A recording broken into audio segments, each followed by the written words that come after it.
Hi, Ann here, and this is my day 13 Pilates teaching tips for you. And today I'm here with my daughter Mila, so you'll see her running back and forth. So I appreciate you watching amidst all of the crazy baby chatter, baby toddler chatter. But today is all about finding your market, finding your niche. And I know a lot of Pilates instructors might be hesitant to do that because you've been trained really to help a lot of different people in a lot of different bodies.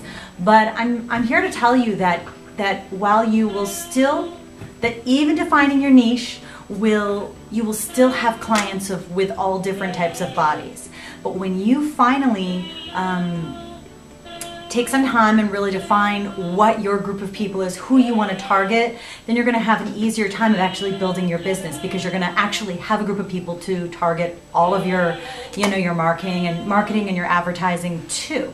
That doesn't mean that other people won't approach you, or you might speak to other people or might get other clients in your group classes and other types of training.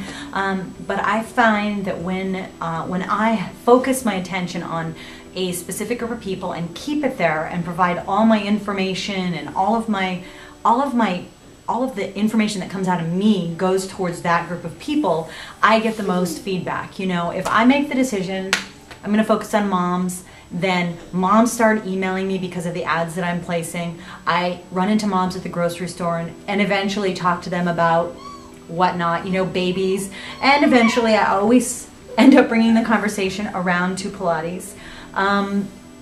And there I might have a new client or someone who might want to come to one of my classes.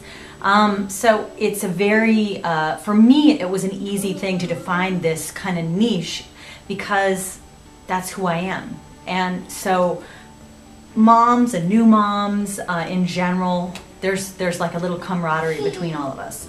But that doesn't mean that has to be the way that you determine your niche. And what I'm going to tell you today are just a few ways. And I know some people think that you determine your niche by what you're best at, but I believe you can become best in almost any area.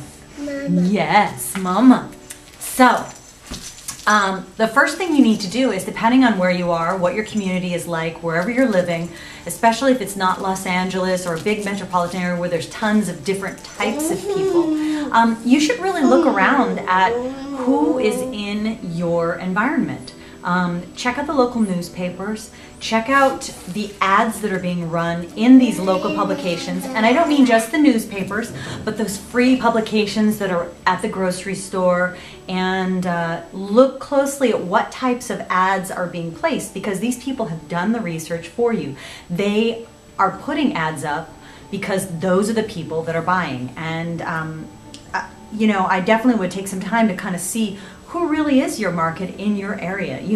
There might be a few different ones, and maybe you have a choice of the target market that you want to focus on. But finding out who's in your area is a great idea for finding your target market.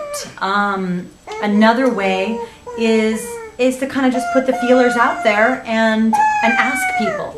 If you speak to people at the grocery store, like I said, for some reason I've been doing this more and more. Hopefully it's not too creepy, but it's definitely, once you get over the hurdle of talking to people that you don't know, it becomes more easy, and you can watch out. You don't have to speak to the freaks, which is also another thing you should definitely be aware of.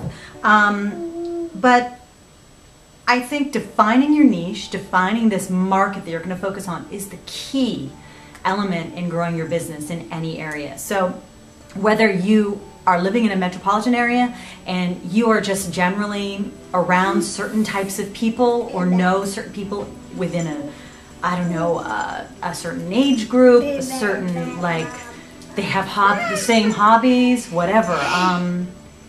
You might want to focus on golfers because there's a ton of golfers in your area. It's a big golfing community. You might want to focus on, like I said, moms, or there might be a lot of senior citizen women in your area. So you might want to focus on that too. And also another good way to find this market I didn't mention, go to your YMCA and find out what types of classes they're starting. And those will often tell you what people have asked for, because the Y is one of those places that does like to keep up a little bit with what's going on in the market. So if their clients are asking, and then also you can go to the gym as well and find out what kind of classes they're adding, and what age groups are going to the various classes, and what types of people. But once you kind of define this, you're going to have a lot easier time. And I'll go into more detail about what you do once you define your market in another video, but I wanted you to start thinking about that today. And I'm sorry if I'm not looking directly in the camera today, because this is a new camera, not a new camera, but I just decided to try this one today. So spend some time today.